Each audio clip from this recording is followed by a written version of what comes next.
Bonjour à tous, j'espère que vous allez bien. Je viens vous voir aujourd'hui, ce matin, pour parler de mes lectures de la semaine. Nous avons ceci à voir aujourd'hui, il y a pas mal de choses, donc on va commencer tout de suite. Je vais commencer par celui-ci, Sorcière associée, de Alex Evans, aux éditions Pocket. Alors, c'est un petit livre qui était dans ma palle, qui est dans ma palle de lecture d'automne, dont la vidéo est sortie cette semaine aussi. Je ne sais pas si vous l'avez vue, sinon elle est disponible. Je mettrai un petit encart, je pense que ça se met là-haut, comme ça. Si vous voulez, vous pouvez aller la consulter. Mais donc celui-ci est ma première lecture terminée de cette liste, de cette palle que je me suis préparée dans une ambiance un petit peu automne Halloween. Du coup, celle-ci était parfaite. Alors dans cette histoire, on se trouve en fait dans une ville millénaire qui est nommée Jarta. Et dans cette cité assez spéciale vivent des créatures surnaturelles. Donc on a vraiment de tout. On a des succubes, on a des ghouls, on a des vampires, on a bien d'autres choses encore, mais on a aussi des sorcières, étant donné que le titre ici c'est Sorcières associées. Et dans ce livre, on va donc suivre deux sorcières qui s'appellent Padmé et Tanit. Et elles se sont associées pour mener des enquêtes, donc c'est un style de détective privé. Et elles ont énormément de travail dans cette cité parce qu'apparemment il se passe beaucoup de choses, surtout en cette période. Il y a un vampire dans un premier temps qui va venir consulter parce qu'il a un problème. Il a été envoûté par quelqu'un et depuis il est sous le contrôle de cette personne qui le force à faire des choses qui ne sont pas évidemment très catholiques.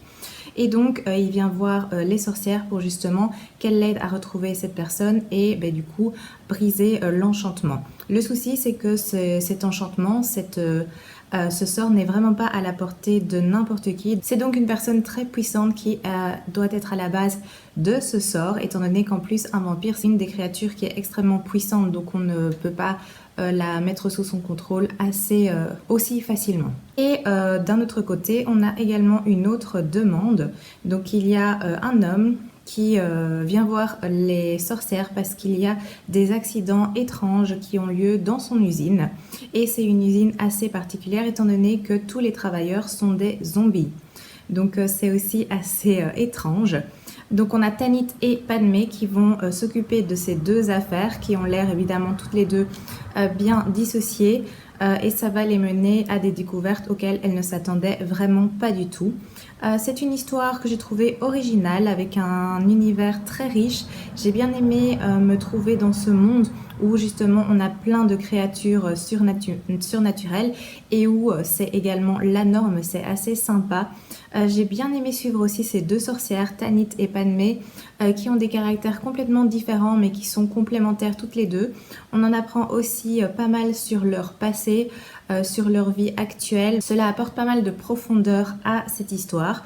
Ça bouge aussi, il y a de l'action, il se passe des choses, on ne s'embête pas. On est dans une histoire donc d'enquête, dans des enquêtes menées par des sorcières. C'est assez divertissant, Le début est un petit peu lent par contre, on ne voit pas trop où on va aller avec les deux affaires complètement différentes. Et après, le rythme va commencer à s'accélérer et on va découvrir pas mal de choses. Donc ça, c'était quand même assez sympa. C'est un livre de fantaisie agréable. Après, ça ne me laissera pas non plus un souvenir impérissable, mais c'était une assez bonne lecture sur le moment et c'était assez divertissant.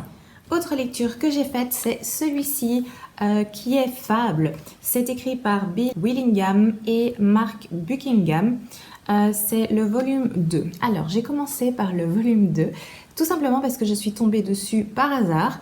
Ça m'a tenté, je l'ai acheté et quand je suis rentrée chez moi, j'avais vraiment pas envie d'attendre, surtout que j'avais pas vu le volume 1 et je me suis dit c'est pas grave, je vais commencer immédiatement celui-ci et en fait quelques jours plus tard, genre le lendemain ou 2 jours après, je suis tombée aussi par hasard sur le premier volume, mais j'avais déjà commencé le tome 2 vu que j'étais très intriguée. Donc voilà, j'ai commencé par le tome 2, le volume 2. Ce qui m'a interpellée ici, c'est que ça va traiter de fables bien évidemment, donc on va suivre des personnages appelés les fables qui se sont installés dans une ville qui s'appelle Fableville. Donc ce sont des personnages de contes de fées qui vivent avec des communs, ils appellent ça. Donc ce sont des personnes sans pouvoir magique qui viennent pas de contes ou autres. et leur ennemi va les attaquer. Ils sont donc plus en sécurité et la communauté tout entière va devoir s'unir et faire face. Et donc on va suivre tous les personnages. On a vraiment plein de personnages qu'on connaît déjà parce qu'il y a par exemple Blanche-Neige, on va avoir le loup, des trois petits cochons, on va aussi avoir Pinocchio, on va avoir le prince charmant, on va avoir Cendrillon, Jack et le haricot magique. Enfin, il y a vraiment plein de personnages qui proviennent des contes qu'on connaît. Et ici, on va être dans une revisite, donc des nouvelles histoires. Alors, il pleut énormément, je vais fermer la fenêtre. Voilà, c'est mieux. Oui, la luminosité baisse un petit peu, mais c'est parce qu'il y a plein de nuages gris et qu'il commence à pleuvoir, donc j'espère que ça ne vous dérangera pas trop. Donc ici, on est dans une lecture fantasy, évidemment, c'est même noté. Nous sommes dans une ambiance de conte, évidemment, comme je vous l'expliquais, avec plein de personnages de contes. C'est vraiment très chouette. J'ai beaucoup aimé ce premier volume, enfin ce premier volume qui est en vérité le second. J'ai bien aimé cette revisite. C'est sous forme d'une succession de petites histoires. Donc je vais vous montrer si j'y arrive. Alors, voilà, ça va commencer. La première histoire, c'est celle-ci. Donc, les filles de l'orge. Et au fil de la lecture, et cette petite histoire, elle se termine, voilà, plus ou moins ici. Et après, on passe à la seconde petite histoire. Donc après, il y a un fil conducteur, bien évidemment, mais à chaque fois, on peut mettre comme s'il y avait des chapitres, en fait. On peut s'arrêter à certains chapitres pour mettre une pause dans ces lectures. C'est ce que j'ai fait.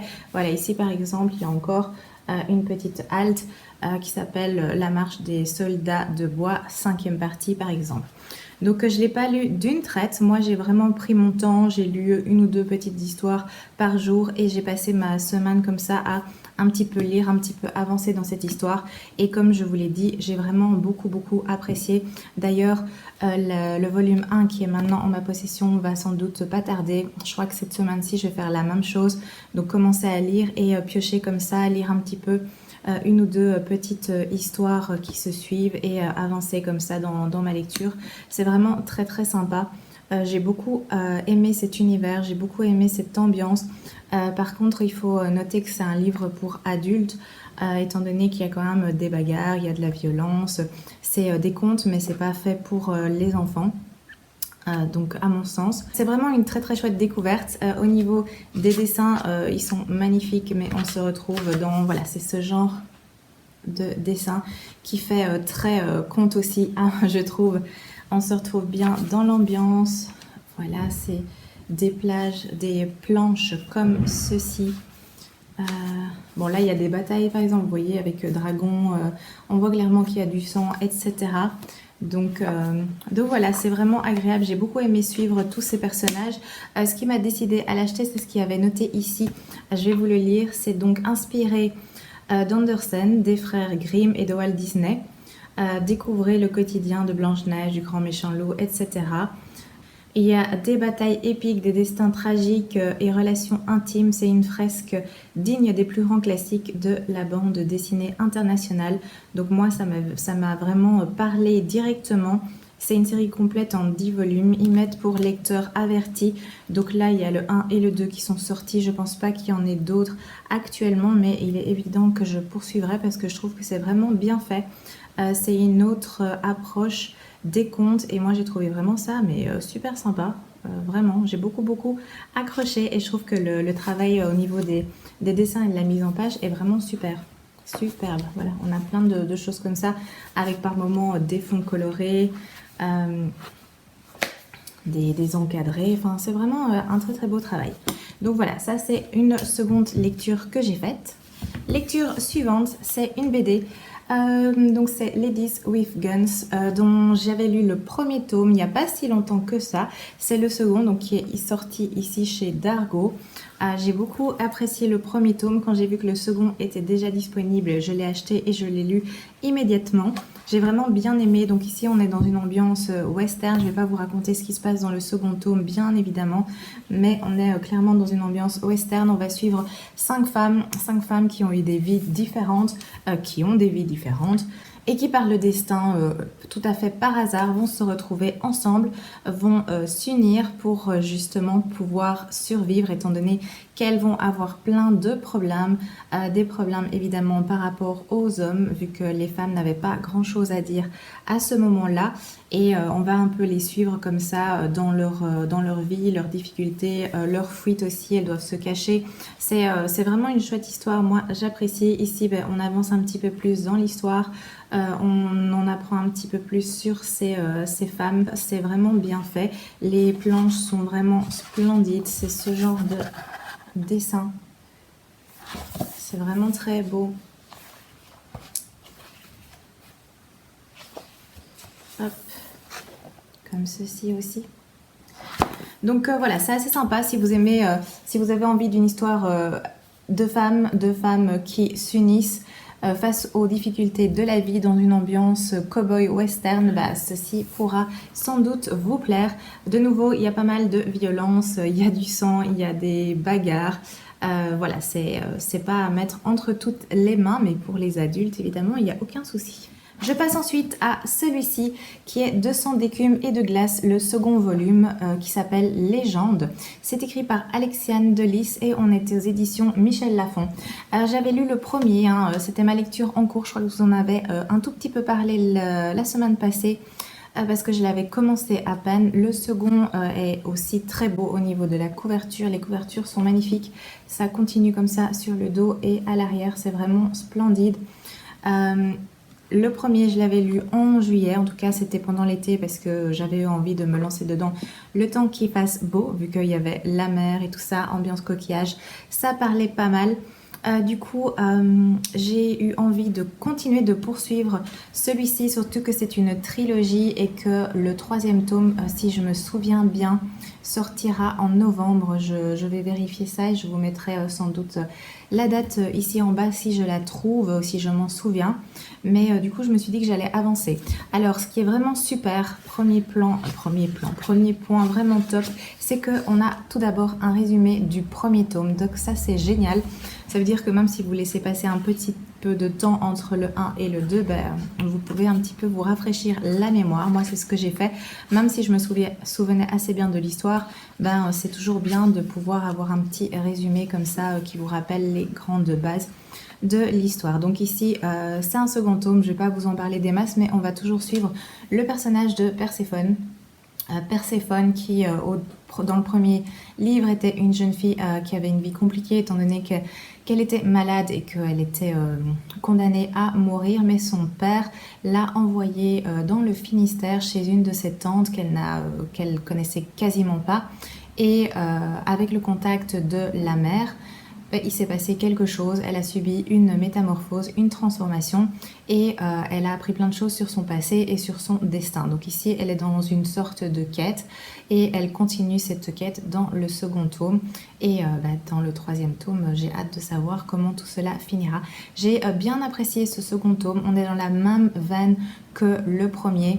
Je me suis pas embêtée, ça se lit vraiment bien, il y a toujours autant d'action, il y a même davantage d'action que dans le premier tome, parce qu'ici on est un petit peu dans une course contre la montre, enfin il y a plein d'éléments aussi, il y a plein de nouveaux personnages, il y a plein de choses qu'on va découvrir, donc j'ai vraiment bien apprécié. Ça se lit vraiment bien, ça se lit super vite justement parce que ça bouge, parce qu'il y a un rythme, parce qu'on apprend beaucoup de choses. Il y a toujours... Moi, ce qui m'avait un petit peu agacée dans le premier tome, c'était la relation que Perséphone avait avec un des personnages masculins, avec le personnage principal masculin du livre. Je trouvais que leur relation, c'était un peu agaçant. Mais ici, on apprend pas mal de choses sur sur les dessous, enfin sur le pourquoi du comment ils ont cette relation. Donc j'ai trouvé ça assez intéressant de donner une raison. Ça évolue pas mal. J'ai trouvé cela moins agaçant dans ce second tome, donc ça a un peu plus évolué. Donc voilà, c'est une lecture qui m'a vraiment beaucoup plu et je lirai évidemment le troisième et dernier tome dès qu'il sortira, pour pouvoir clôturer cette saga. Ce sera pas mal, ça ferait une saga clôturée en plus. Et voilà, j'ai vraiment hâte de savoir comment tout cela va se terminer, parce que je trouve que c'est vraiment une histoire vraiment très sympa. Dernière lecture que j'ai faite, c'est celui-ci, qui était une des lectures que j'allais commencer, je crois, qui est Tombe oubliée de Preston et Child. On est aux éditions J'ai lu. C'est une des enquêtes de Nora Kelly, qui est bien la première enquête de Nora Kelly. J'ai beaucoup aimé cette histoire. Ça se lit aussi très vite, il y a 411, 412 pages, un truc du style, mais ça se lit tout seul. Donc au niveau de l'histoire, que se passe-t-il? Eh bien, il va y avoir des pièges de tombes et on va avoir des corps et des squelettes qui vont être volés. Donc le FBI va se lancer sur cette enquête et va confier cette enquête à une jeune inspectrice. Oui, je pense on peut dire ça. Un jeune agent, enfin jeune, elle est tout juste sortie de l'école. Et on va lui confier cette affaire, et elle va vraiment s'y plonger à fond. Elle va faire son travail vraiment de manière efficace. Et on va également suivre une expédition archéologique qui va se rendre sur un site. Et sur ce site, dans les années, je ne sais plus, 1847, il y a une expédition, l'expédition Donner, qui a eu quelques problèmes. Ils ont été bloqués sur une montagne, dans une montagne, à cause de la neige et du temps qui s'est dégradé d'un coup. Ils ont été bloqués sans ressources et pour survivre, eh bien, il y a eu du cannibalisme.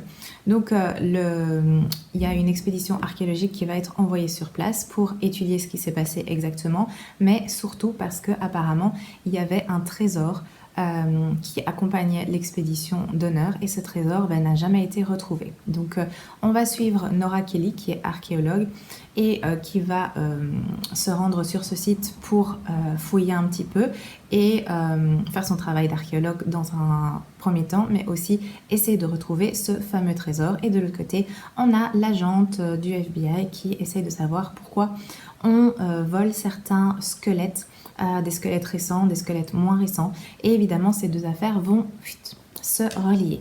Voilà, ça c'est pour la petite histoire, mais j'ai vraiment beaucoup apprécié. Je ne me suis pas doutée une seconde du pourquoi, du comment.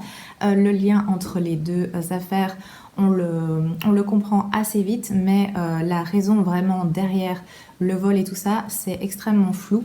Et enfin, c'est extrêmement flou, c'est juste que pendant la lecture, moi, je ne savais pas en fait. Et jusqu'à la fin, je ne me suis pas doutée de la véritable raison en tout cas. Donc j'ai vraiment bien apprécié. Ça bouge, il y a de l'action, le rythme est vraiment bien, c'est très bien écrit, c'est une enquête ici qui est addictive. En tout cas, moi j'avais envie de revenir, de poursuivre cette lecture. D'ailleurs, je l'ai terminée assez vite parce qu'on est vraiment à fond dans l'histoire. En plus, moi, tout ce qui est archéologie, ça me parle énormément. Donc j'avais d'autant plus envie d'y revenir. Donc c'était vraiment sympa. J'ai adoré suivre aussi les deux personnages féminins, donc Nora qui est l'archéologue et la jeune agente du FBI dont je me souviens plus le nom, Cory. Oui, voilà, Cory. Elles sont assez fortes, c'est des femmes de caractère. Vraiment, j'ai bien apprécié aussi me retrouver avec elles dans cette histoire. C'était vraiment sympa. C'était mon premier livre de Preston et Child et du coup, je vais continuer parce que j'ai vraiment adhéré à ce style, à cette ambiance et je vois qu'il y en a énormément qui sont déjà parus. Et il y a aussi tout ce qui est la série Pendergast. Après, il y a des hors-séries. Donc oui, il y a pas mal aussi de choses qui sont déjà sorties. Je vais essayer de les lire. Par contre, surtout dans la série Pendergast, je vais essayer de les lire dans l'ordre. Je pense que c'est mieux. Mais du coup, ça fait pas mal de lectures à venir. Ce qui n'est pas grave, ce qui n'est pas grave.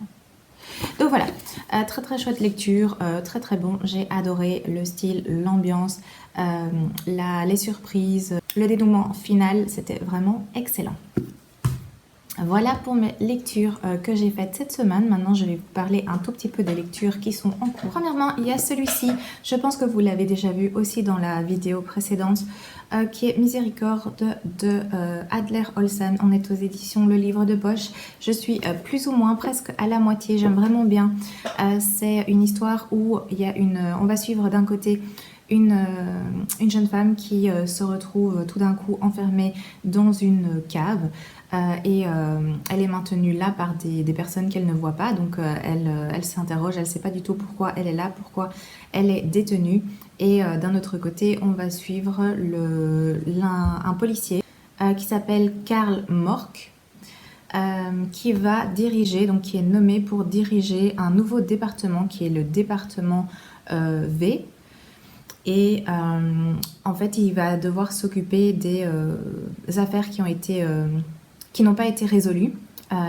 Justement, donc on est quelques années plus tard et parmi toutes ces affaires non résolues, le dossier de cette femme qui a disparu va être sur la pile et il faut bien commencer par quelque chose. Du coup, il va commencer par cette affaire et essayer d'enquêter de nouveau, en tout cas enquêter, de retrouver les témoignages, les pistes pour savoir ce qui s'est passé exactement, ce qui est arrivé exactement à cette femme.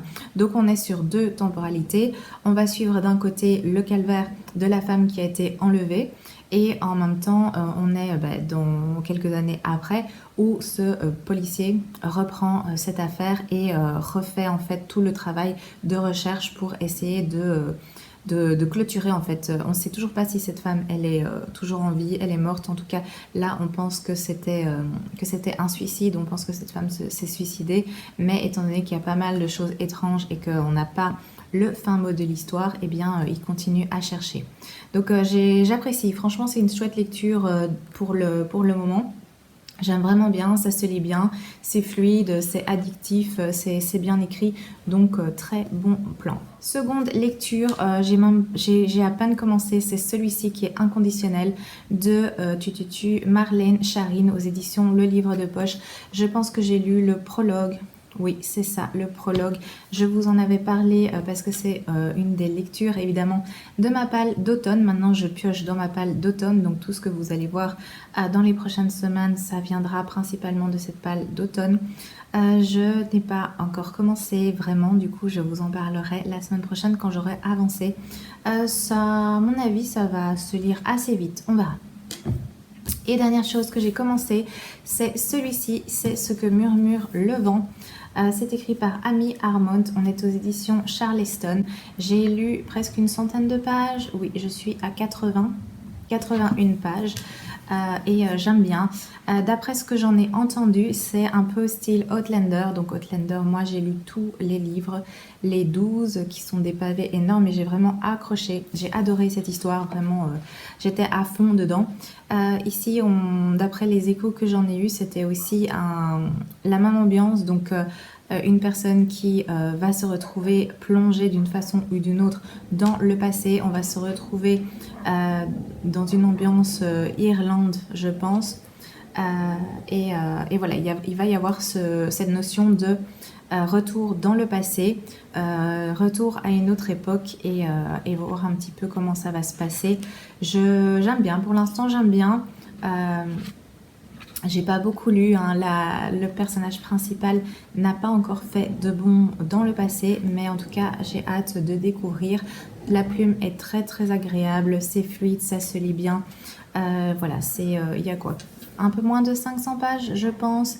Oui, 470, quelque chose comme ça. Donc, à mon avis, ce sera terminé la semaine prochaine. Je pourrai vous en parler à ce moment-là. Autre chose, je vais vous parler des quelques petits achats que j'ai faits. Comme ça fait un petit book haul improvisé. Voilà, il y a ceci.